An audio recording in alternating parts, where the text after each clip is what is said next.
सत कबीर की दया अत आदरणीय गरीबदास साहेब जी की अमृतवाणी मंगलाचरण।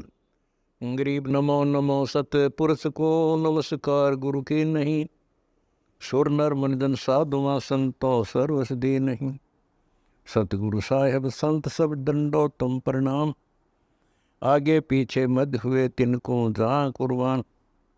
नराकार निर्विषम काल जाल व बंधनम, निर्लेपम निज निर्गुणम अकल अनुबेषुंडनम। सोहम सुरति समाप्तम सकल समाना निर्तल, उज्ज्वल हिरंबर हर दमम बे पर वह अथा है, वार पार नहीं मध्यतम। अनाहद मंत्र सुखसलाद मंत्र, अजोख मंत्र बेसुन मंत्र, निर्वाण मंत्र थीर है। आदि मंत्र युगादि मंत्र, अजल अभंगी मंत्र, सदा सत्संगी मंत्र, लौलीन मंत्र गैर गंभीर है। सोहम सुभान मंत्र, अगम अनुराग मंत्र, निर्भय अडोल मंत्र, निर्गुण निर्बंध मंत्र, निश्चर मंत्र अनेक है। गैबी गुलजार मंत्र, निर्भय निराधार मंत्र, सुमरत सुकृत मंत्र, अगमी अबंच मंत्र, अदली मंत्र अलेख है। फजलम फराक मंत्र, बिन रसना गुणलाप मंत्र, झिलमिल जहूर मंत्र, सर्वंग भरपूर मंत्र, सैलान मंत्र सार है। निरंकार गरक मंत्र, तेज पुंज परख मंत्र, अदली अबंध मंत्र, अजप्पा निरसंद मंत्र, अविगत अनहद मंत्र, दिल में दीदार है। वाणी विनोद मंत्र, आनंद असोद मंत्र, कुर्सी करार मंत्र, अनबय उचार मंत्र, उज्ज्वल मंत्र अलेख है। साहिब सतराम मंत्र, साई निकाम मंत्र, पारक प्रकाश मंत्र, हीरंबर हुलास मंत्र, मौले मलार मंत्र, पलक बीज खलक है। कौन ब्रह्मा का पिता है, कौन विष्णु की माँ, शंकर का दादा कौन है, हमको दे बता।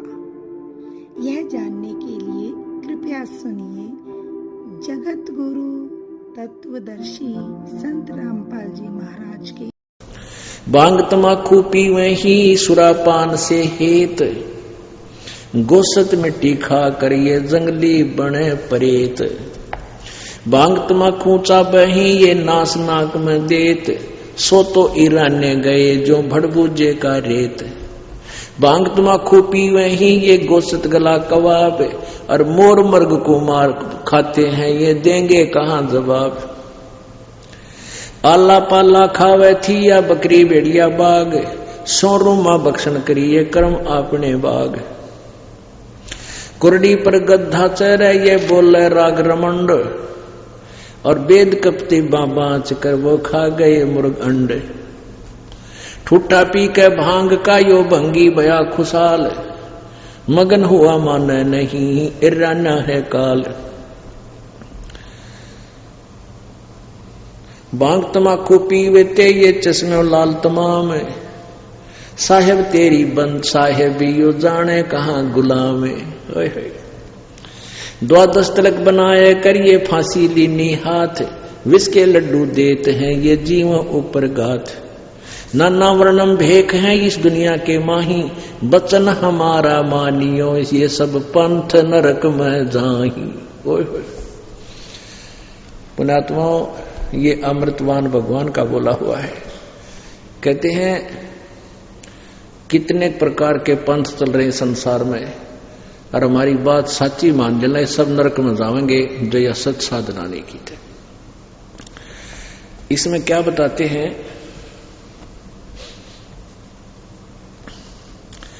भांग तमाकू पीवते और चश्मे लाल गुलाल।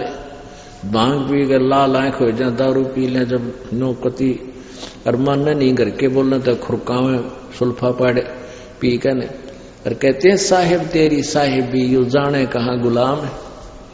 कि भगवान तेरी महिमा ने यू इन नशों का गुलाम कैसे जान सकता है, जिसने भांग तमाकू शराब मांस इस तरह अड़ंगे खाने की आदत पड़ गई। तेरी भक्ति ने के समझे तेरी महिमा से। कहते इनका गुलाम, इन विषयों का गुलाम। साहिब तेरी साहिबी ये जाने कहाँ गुलाम। और बात तेरे काम न आवे, संतों शरण लाग रे।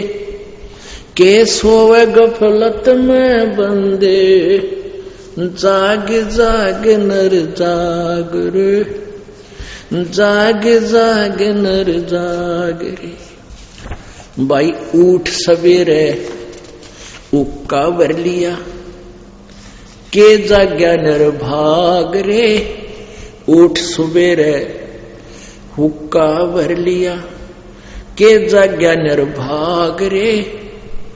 कोई सुकर्म की ना करी बंदगी, ये फुटे तेरे बाग रे, फुटे तेरे बाग रे। और बात तेरे काम न आवे, संतों शरण लाग रे। के सोवे गफलत में बंदे, जाग जाग नर जाग रे, जाग जाग नर जाग रे। भाई तन सराय में जीव मुसाफिर, यो करता रहे दिमाग रे। तन सराय में जीव मुसाफिर, करता रहे दिमाग रे। रात बसेरा कर ले डेरा, चले सवेरा त्याग रे, चले सवेरा त्याग रे। और बात तेरे काम न आवे, संतों शरण लाग रे। के सोवे गफलत में बंदे, जाग जाग नर जाग रे, जाग जाग नर जाग रे। उमदा चोला बण्या अनमोला, ये लगे दाग पे दाग रे। उमदा चोला बण्या अनमोला, लगे दाग पे दाग रे। 2 दिन की गुजरान जगत में, क्यों जले बिरानी आग रे, जले बिरानी आग रे। और बात तेरे काम न आवे, संतों शरण लाग रे। के सोवे गफलत में बंदे, जाग जाग नर जाग रे, जाग जाग नर जाग रे। भाई कुब्द का चढ़ी चढ़ी चित पे, तू हो रहा मनुष्य नाग रे। कुब्द का चढ़ी चढ़गी चित पे, तू होया मनुष्य नाग रे। सूझे नहीं सजन सुख सागर, बिना प्रेम बैराग रे, बिना प्रेम बैराग रे। और बात तेरे काम न आवे, संतों शरण लाग रे। के सोवे गफलत में बंदे, जाग जाग नर जाग रे। भाई हर सुमर सो हंस कवावे, कामी करो दी कागरे। हर सुमर सो हंस कवावे, यो कामी करो दी कागरे। बहुरा न भर में इस विष के बन में, चल बेगमपुर बागरे, चल बेगमपुर बागरे। और बात तेरे काम न आवे, संतों शरण लाग रे। के सोवे गफलत में बंदे, जाग जाग नर जाग रे, जाग जाग नर जाग रे। भाई शब्द सैन सतगुरु की पिछाणी, यो पाया अटल सुहाग रे। शब्द सैन सतगुरु की पिछाणी, ये पाया अटल सुहाग रे। नतानंद महबूब गुमानी, वो परगटे पूर्ण भाग रे, परगटे पूर्ण भाग रे। ये जो शब्द है, ये वैसे कबीर परमेश्वर जी का है, और परमात्मा की ही नकल हम सभी कर रहे हैं। नित्यानंद जी ये अच्छे साधक हुए हैं, लेकिन ये वैष्णव जी के उपासक थे, विष्णु जी के। और इन्होंने ये शब्द परमात्मा की वाणी से लेकर अपना हिसाब से जोड़ लिया। कोई बात नहीं, हमने इससे निष्कर्ष लेना है। इस वाणी में, नित्यानंद जी वाली में ये वाणी नहीं है कि ऊठ सुबह रत्न भर लिया होगा। अब यह जागना 2 प्रकार से है। एक तो अज्ञान अंधेरे में, मोह ममता की नींद में, यो जीव सोया पड़ा है। इसको जगाया जाता है कि तेरा मूल उद्देश्य परमात्मा की साधना करके इस काल के लोक से, जन्म मृत्यु के रोग से पीछा छुटवाना है। और दूसरा, हम सोते हैं, सुबह उठते हैं। अब दोनों तरफ से परमात्मा कहते हैं, एक तो तूने ये जागना है कि तू कर केरा हर करना के चाहिए था, बुराई करता है, बीड़ी शराब मांस तंबाकू पीता, ये मनुष्य आहार है, ये तो राक्षसों का आहार था। और दूसरा ये जागना है कि परमात्मा को तो तूने किस लिए मनुष्य जीवन दिया है, भक्ति करने के लिए, परमात्मा पाने के लिए, शुभ कर्म करने के लिए। कहते हैं तू नींद से जाग भी गया और उठते हुक्का भरा करें, हुक्का पीनी है। मैंने देखे खूब, हमारा बिटर एक्सपीरियंस है, हमारे सब पीते थे, दादे परदादे पिता चाचा ताऊ।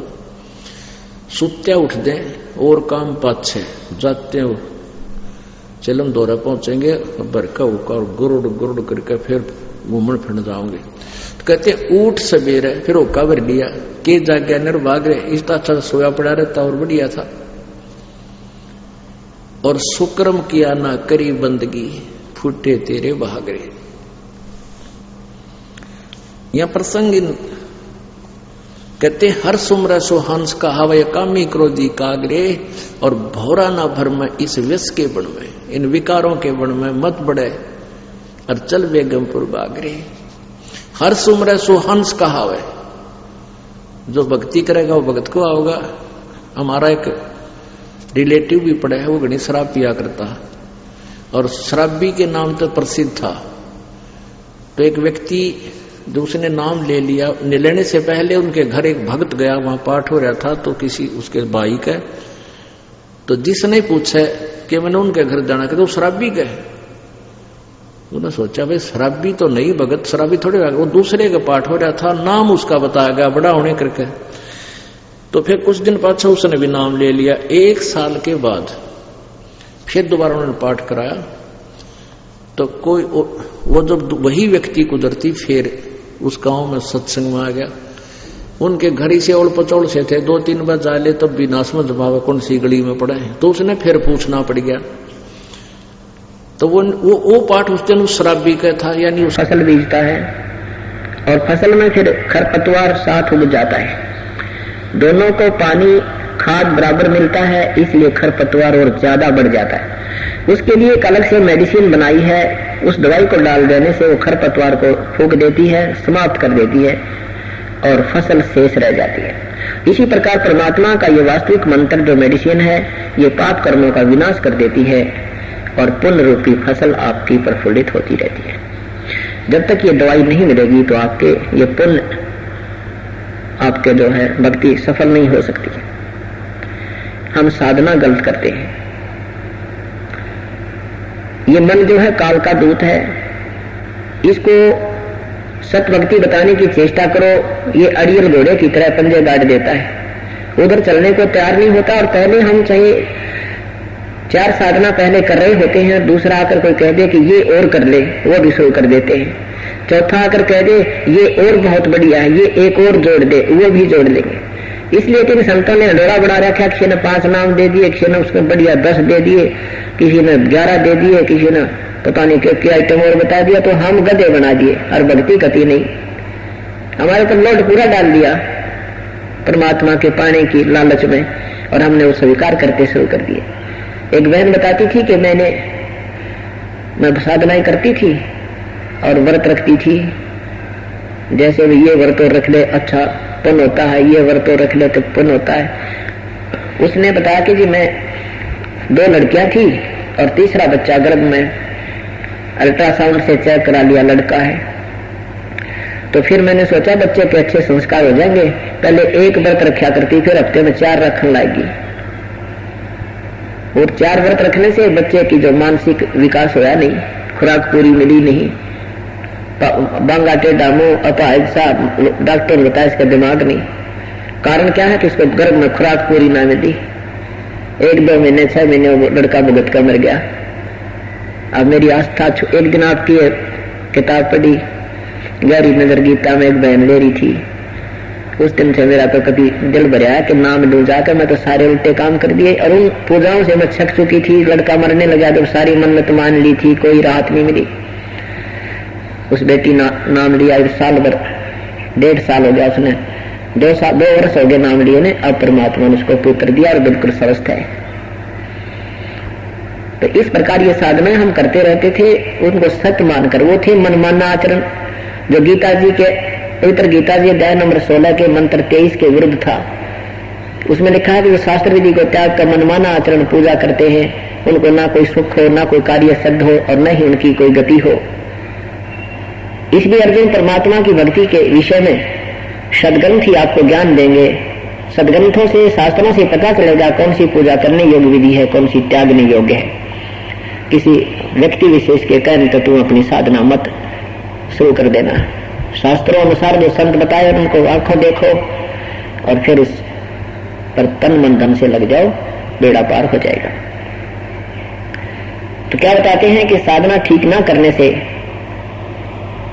साधना करते भी रहते हो और फिर भी आप दुख के दुख ज्यों के तो बने रहते हैं। आपको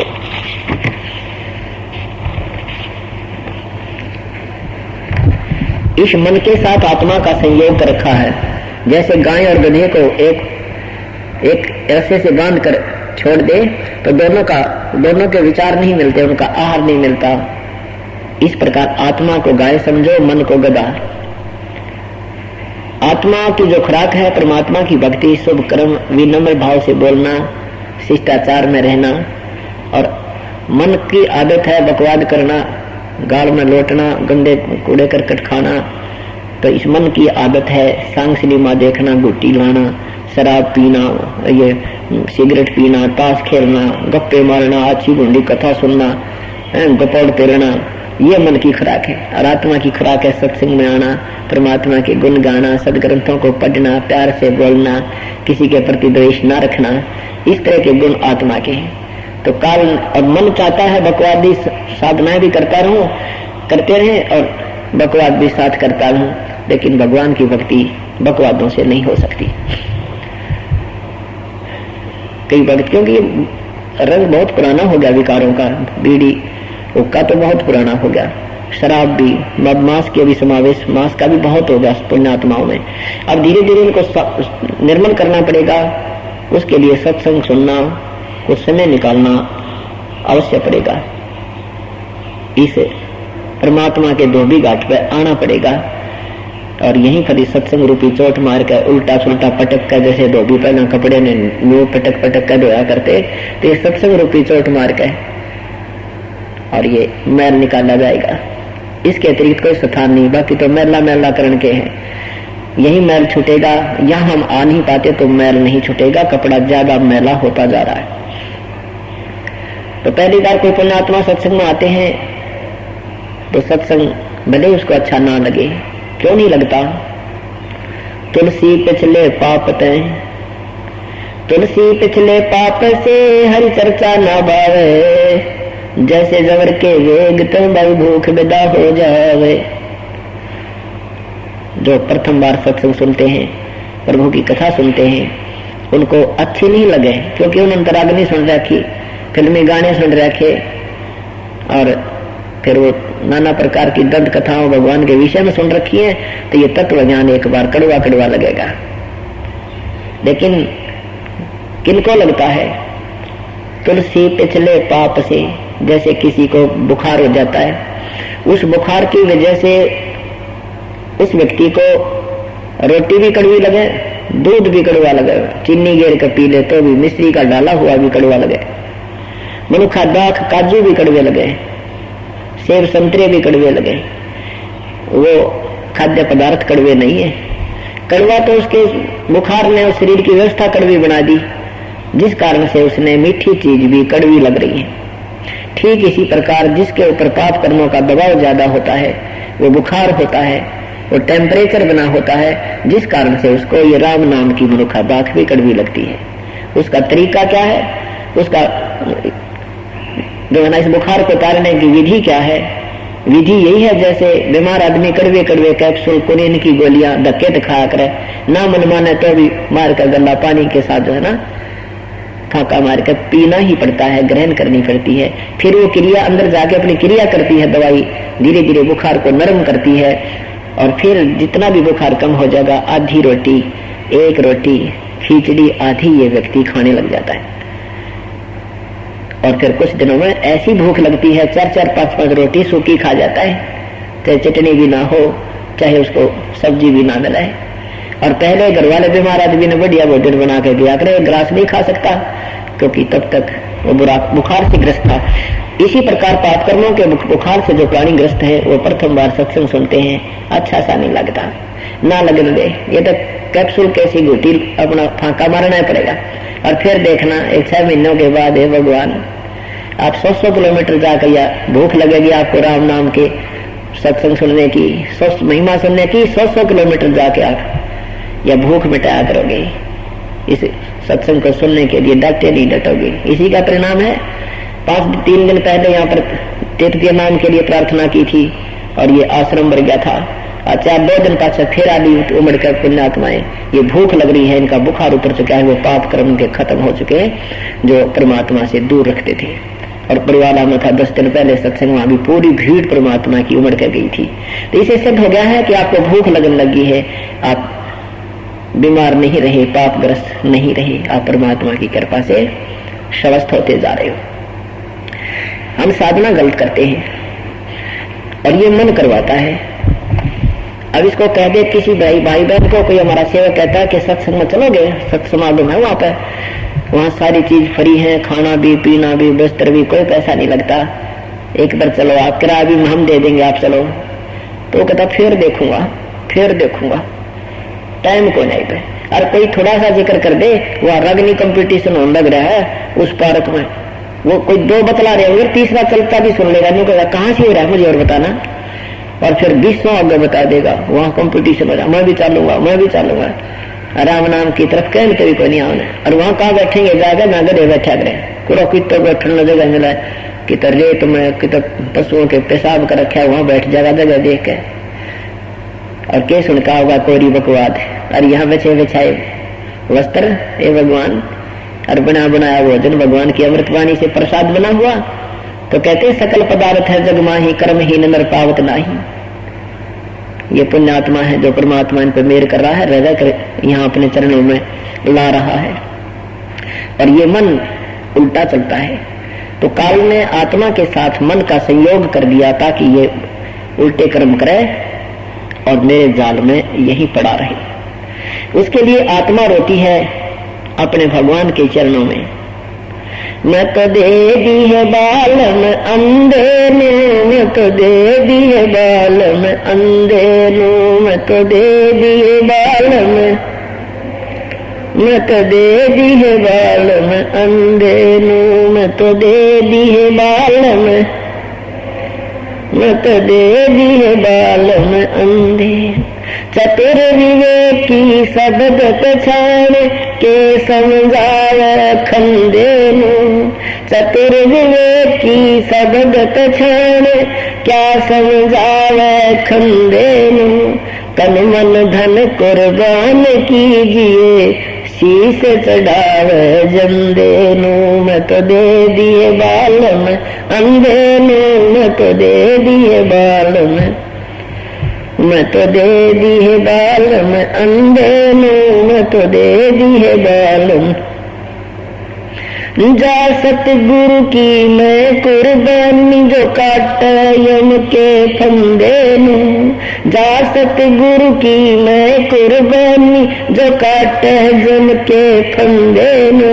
5-25 अस्थिर कर है दूर कर दुख दुंदेनु, मैं तो दे दिए बालम अंधेनु, मैं तो दे दी है बालम अंधेनु, मैं तो दे दी है बालम अंधेनु, मैं तो दे दी है बालम, मैं तो दे दी है बालम अंधेनु, मैं तो दे दी है बालम। कर प्रणाम परम पद पावे, पवन चढ़े ब्रह्मरंदेनु, कर प्रणाम परम पद पावे, पवन चढ़े ब्रह्मरंदेनु। गरीब दास ये बगल विदा है, कोई जाने खेल खिलंदेनु, मैं तो दे दिए बालम अंधेनु, मैं तो दे दिए बालों में अंधे नु, दे दिए बालों में अंधे नु, मैं तो दे दी।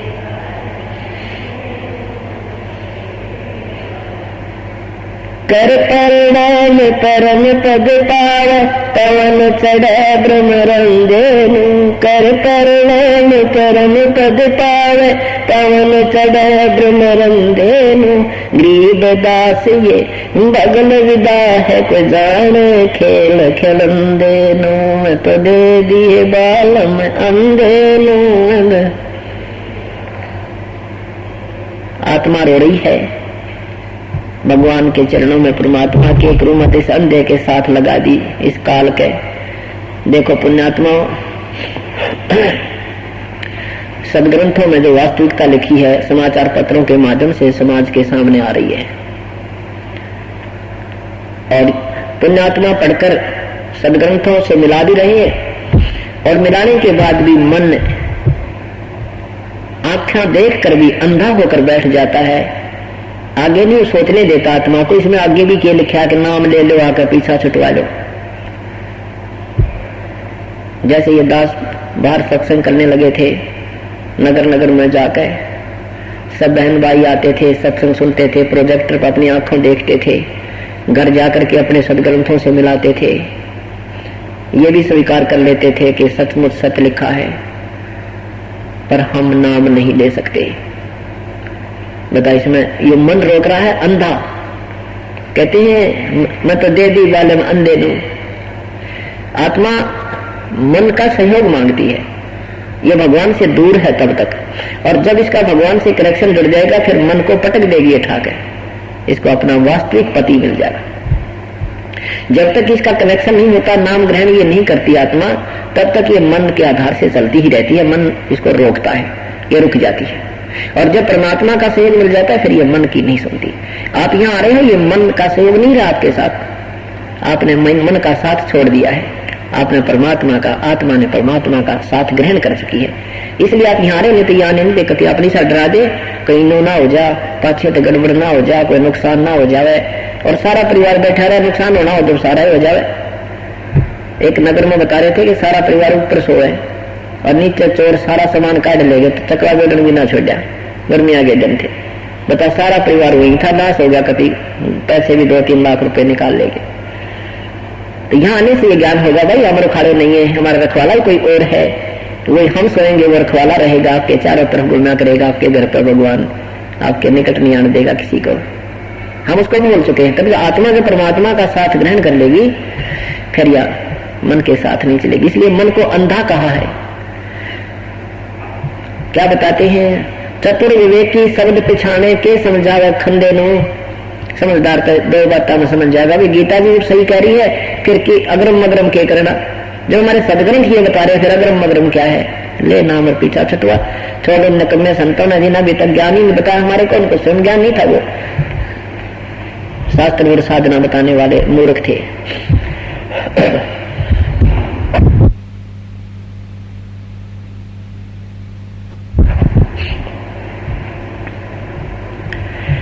कहते हैं चतुर विवेकी शब्द पिछाने। समझदार व्यक्ति तो इन सब प्रमाणों को पहचान लेगा, सदग्रंथों में लिखे ज्ञान को स्वीकार कर लेगा। और क्या समझावे खंडे ने, क्या कहते हैं कई भक्त की बात आपकी सच्ची, पर नाम नहीं ले सकते। क्यों नहीं ले सकते कि कैसे छोड़े, ब्रह्मा विष्णु में इसने हमारे पे बहुत प्यार हो गया इनमें। उनको ये समझना चाहिए, ज्ञान पूरा सुनो।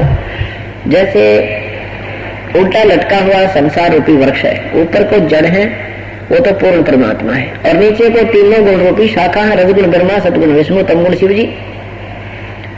अब जैसे आप ये पौधा लाओगे, आम का पौधा लाते हुए नर्सरी पे, तो कैसे बीजेंगे हम उसको? उसकी मूल को, जड़ को जमीन में गड्ढा बनाकर लगाएंगे, मिट्टी से ढक देंगे, उसमें फिर सिंचाई पूजा करेंगे उस जड़ की, और टहनियां बड़ी होंगी। जड़ में की हुई पूजा, वो सिंचाई टहनियों को बड़ा करेगी, वो फिर वृक्ष बनेगा, और वृक्ष बन करके फिर तीनों गुण रूपी रजगुण ब्रह्मा, सतगुण विष्णु, तमगुण शिवजी रूपी शाखाओं का ये आम लगेंगे, वो फल लगेंगे। तो टहनियों को छोड़ना नहीं, वृक्ष से तोड़ना नहीं होता, हम क्या कर रहे हैं अनजान पड़े में? हम टहनियों को तो नीचे जमीन में गाड़ रहे हैं। हमने टहनियों तो नीचे गाड़ रखी है जमीन में और जड़ करने कर रखी है, और उन टहनियों को पूजा कर रहे हैं, पानी सींच रहे हैं, तो सारा वृक्ष भक्ति रूपी पौधा सूख गया आपका। इसको सीधा करना, बस कुछ भी नहीं करना, ना छोड़ना, मूल की पूजा करो। ब्रह्मा विष्णु महेश यहाँ के भगवान है, आपके किए कर्म का फल इन्होंने देना है। इतनी सी बात थी, पर इन ज्ञान इन संतों ने सारा काम उल्टा कर रखा है। सारी पढ़ाई आउट ऑफ सिलेबस पढ़ा रखी है।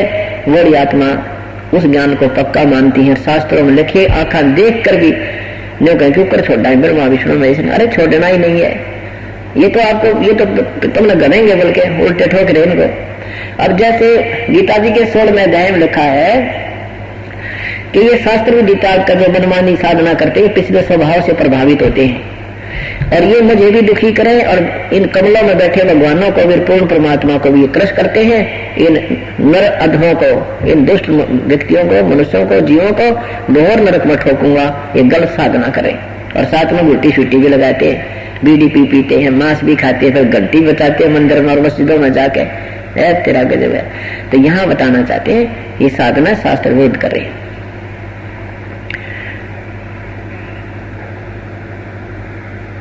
तन मन धन कुर्बान कीजिए, शीश चढ़ावे जिंदे नू। ये मुर्दों की पूजा छोड़कर जिंदे संत को, जीवित जो संत है, और वो परमात्मा जिंदे रूप में आए थे सत कबीर महाराज कहते हैं, शीश चढ़ावे उस जिंदे नू। कबीर परमात्मा के निमित्त को अपना शीश समर्पण कर दे। शीश कोई काटने से नहीं समर्पण किया जाता। शीश कैसे समर्पण होता है? गुरुदेव की एक एक बात की आज्ञा का पालन करे, पर विवेक के साथ, जो संकेत करते हैं उस तरह चले। एक समय गुरुदेव ने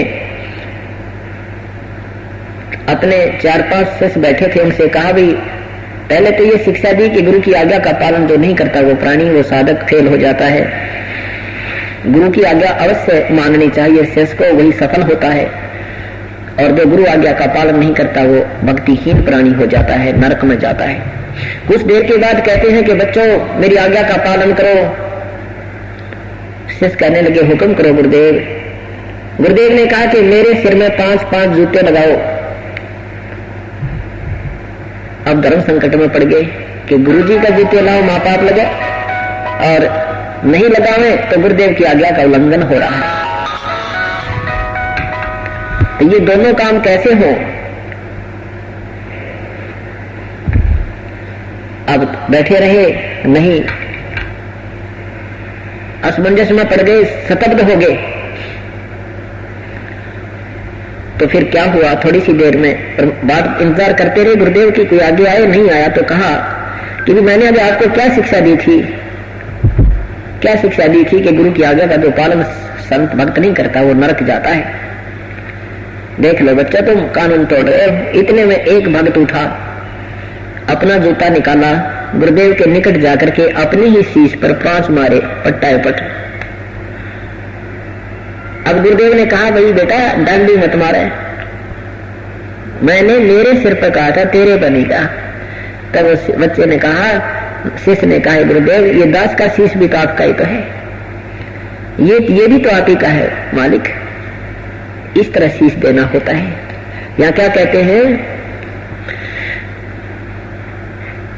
चतुर्विवेक की शब्द पछाण, क्या समझावे खंडेनु। तन मन धन से कुर्बान कीजिए, शीश चढ़ावे जिंदेनु। ऐसे शीश देना होता। गुरु आज्ञा का पालन करो, पर विवेक के साथ संकेत समझे क्या कहना चाहते हैं, इतनी बुद्धि भी होनी चाहिए। तो क्या आगे क्या बताते हैं?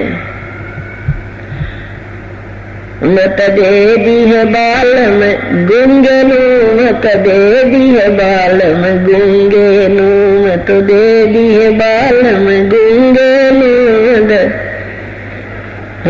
गूंगेनू, मत दे दी है बाल में। जा बाल में दी बल बली जावे, जो जान लगावे ऊंगेनू। जा बालम दी बली बली जावा, जान लगावे ऊंगेनू। छाड़ा मूल फूल के तोड़े, कहाँ चढ़ावे सूंगे नो मत दे दिए बालम, गूंगे नो मत दे दिए बालम, गूंगे नो मत दे दिए बालम।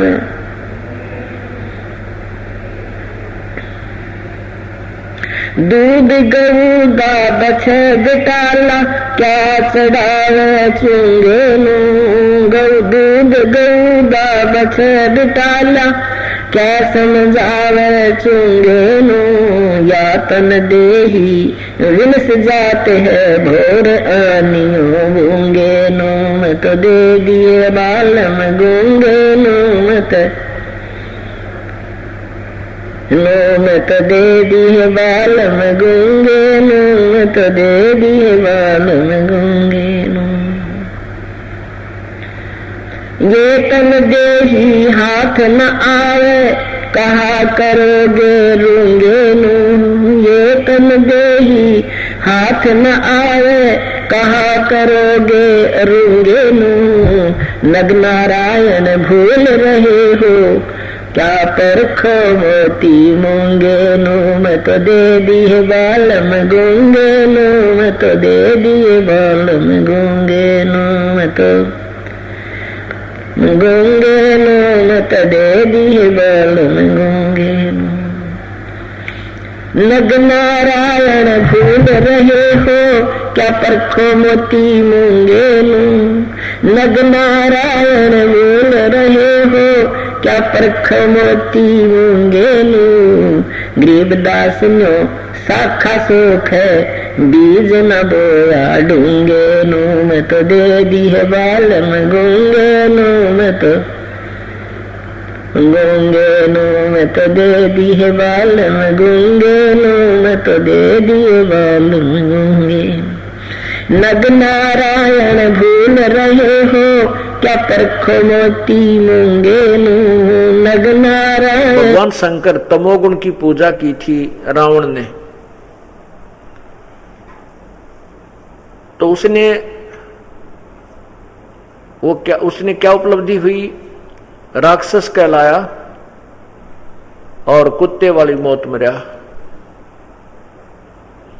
भगवान शिव की साधना की थी, अर्थात तमोगुण शिव की साधना की थी भस्मागिरी नाम के एक साधु ने, और उसने भगवान शिव की गिरी पुरी औघड़ नाथ कनपाड़े ये भगवान शिव के उपासक होते हैं। तो भस्मागिरी जी ने भगवान शिव की साधना की, उनके द्वार के सामने ऊपर को पैर करके सिरासन पर और नीचे को सिर करके 12 वर्ष तक उनके द्वार के सामने तपस्या की। एक दिन पार्वती जी की प्रार्थना से शंकर जी ने उस भस्मागिरी जी से पूछा कि बोल साधक क्या मांगता है, मैं तेरे से अति प्रसन्न हूं। भस्मागिरी ने क्या मांगा कि भगवान आप अपने हाथ वाला कड़ा दे दो मुझे, भस्म कंडा। कि भगवान शिव जी के पास एक ऐसा कड़ा था कि उस कड़े को किसी के सिर पर रख कर नू कह दे भस्म, तो व्यक्ति भस्म हो जाता था। इस बात का ज्ञान भस्मागिरी जी को था, और भस्मागिरी जी के मन में दोष था कि मैं शंकर जी को खत्म करके भस्म करके पार्वती को पत्नी बनाऊंगा। इस उद्देश्य से भगवान शिव जी के द्वार के सामने 12 वर्ष तपस्या की। तो भगवान शिव जी ने प्रसन्न होकर के पूछा कि क्या मांगता है साधक, मैं तेरे से अति प्रसन्न हूं। तो भस्मागिरी जी ने वो कड़ा मांग लिया जो भस्म करने वाला, जिसको भस्म कंडा कहते थे। तो शिव जी ने, हाँ, उससे पहले भस्मागिरी जी ने कहा कि आप वचनबद्ध होइए, ऐसे नहीं मानूंगा मैं। तो भगवान शिव जी ने कहा मैं वचनबद्ध होता हूं, मांग क्या मांगता है। तो कड़ा मांग लिया। भगवान शिव जी ने सोचा कभी साधु है, जंगल में रहता है, अपने राक्षसों से बचाव के लिए मांग रहा होगा। उनको नहीं मालूम था कि ये तेरा दुश्मन बनेगा। ज्यों ही भस्मागिरी जी के हाथ में वो कड़ा आया और भस्मागिरी जी सीधा खड़ा हो गया, सिरासन त्याग दिया। और फिर बोला, होले शिव जी होशियार, अब तुझे मारूंगा और पार्वती को पत्नी बनाऊंगा। अब शिव जी ने सोचा, देख सिर फिरा, ये क्या क्या किया इसने, ये क्या सोची भाई। अब देख लिया कि उसका तेवर बिल्कुल भयंकर था।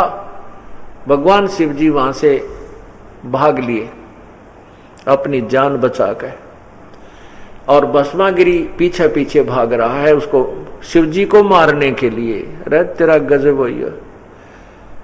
पार्वती उधर से तो शिव की भगवान मान कर पूजा करता है, पार्वती माता के तुल्य थी, और फिर उस नीच सोच ने उस भस्मागिरी जी के अंदर के गंदापन भर दिया।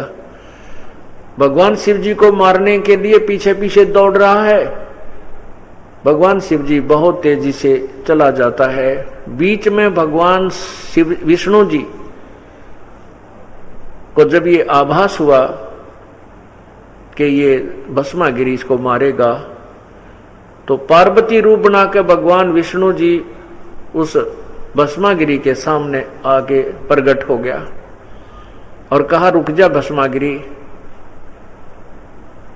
तब भस्मागिरी पार्वती के लिए तो सारा फंड कर ही रहा था।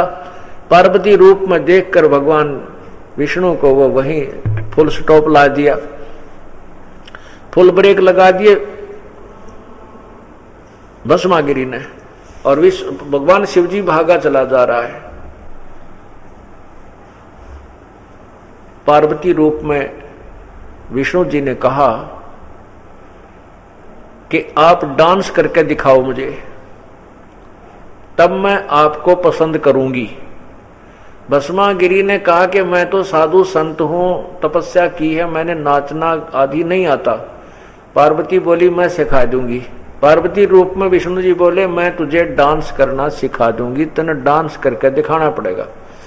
तब वो भस्मागिरी बोला, कहने लगा, बोलो बताओ कैसे क्या नाचना है।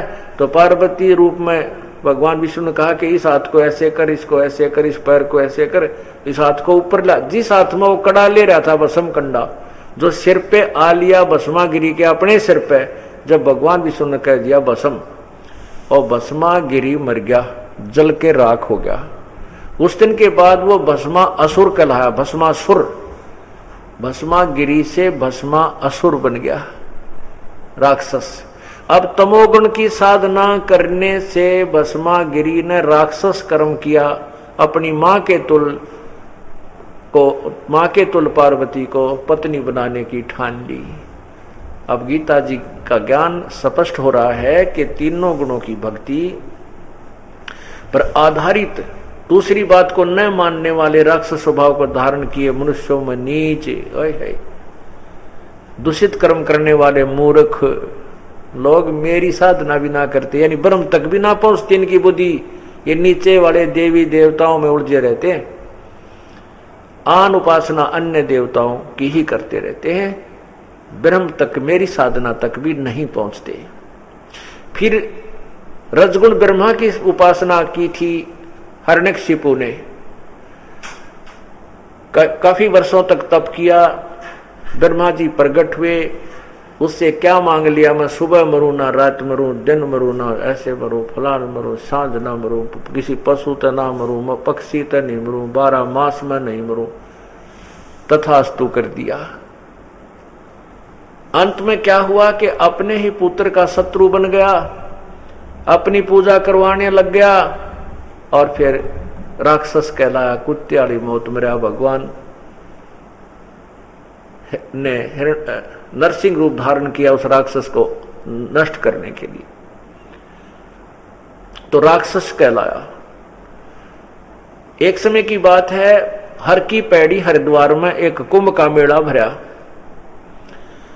उस कुंभ के मेले में स्नान करने का एक समय निश्चित किया जाता है, उसको पर्व भी बोलते हैं। वो पर्व भी लगनी थी सुबह, बहुत पहले की बात है, आज से 350 वर्ष पहले की बात है।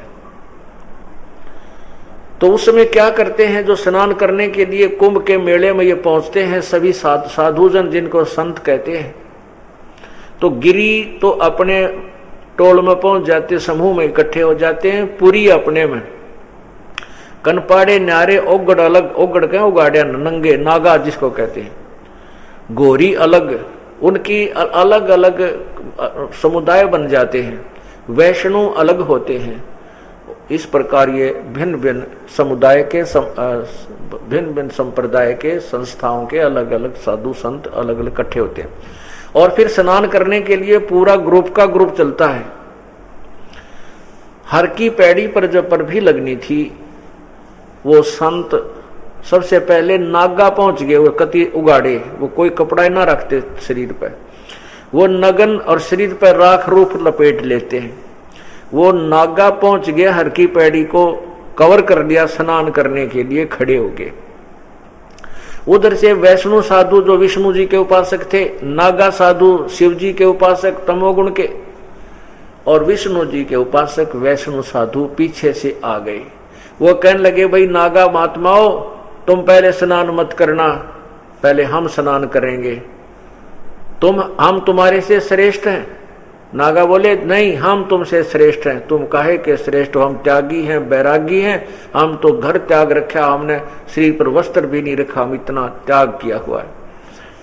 नागे वैष्णु साधु बोले, बाहर स्नान नहीं करना तुमने गंगा में, पहले तुम नहाते ना धोते, टट्टी के हाथ भी ना धोते, शर्ट फर्ड रपेट राखी राख, बाहर मरो, पहले हम स्नान करेंगे। अब वो स्नान करना तो परमात्मा की कथा सुनो, परमात्मा की कथा की चर्चा करो।